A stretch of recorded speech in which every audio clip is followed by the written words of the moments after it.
মনে হচ্ছে এখনই নামিয়ে খেয়ে ফেলি। মুখে পানি চলে আসছে, সেটা আর বলার অপেক্ষায় রাখে না। এখন তো এটা তো হয়ে গেছে গা, বান্ধব কোন সময় আইবো? অন্তত কল দিছিলাম আইতাছে বইলো রুটিটা বাকি আছে, রুটিটা নিয়ে আইবো। ফোন দে তাহলে কোন সময় আইবো, দেখ দেখ কি কয়। হ্যাঁ পান্ত, কত দূর? আচ্ছা আচ্ছা, কি কয় ভাইয়া, কতক্ষণ লাগবো? আইতাছে বইলো। কাছাকাছি আয়া পড়ছে, হ্যাঁ তাহলে ঠিক আছে। আর এইদিকে আমরা গান বাজনা করতেছিলাম, আর হুট করে দেখি ও চলে আসছে। কিরে বলি কটা নিয়েছস? 20-25টা। আর এই খেয়ে দেখি কেমন হয়েছে। পাশ থেকে আরেকজন মজার ছলে বলে ওঠে, তোর মুখের পানি দেখে আর তো ধৈর্যই টিকছে না, চল আমরাই আগে শুরু করি। শোনো ভাই সাহেব, আজকের বারবিকিউটা কিন্তু জমে ক্ষীর। সারা দিনের পরিশ্রম সার্থক। উফ, হাহা, এক একজন যেভাবে খাচ্ছে মনে হচ্ছে জীবনে প্রথম বারবিকিউ।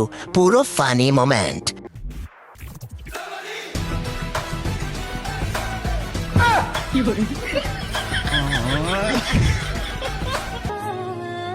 मौसमी प्रीत नहीं वो जो बीत जाए।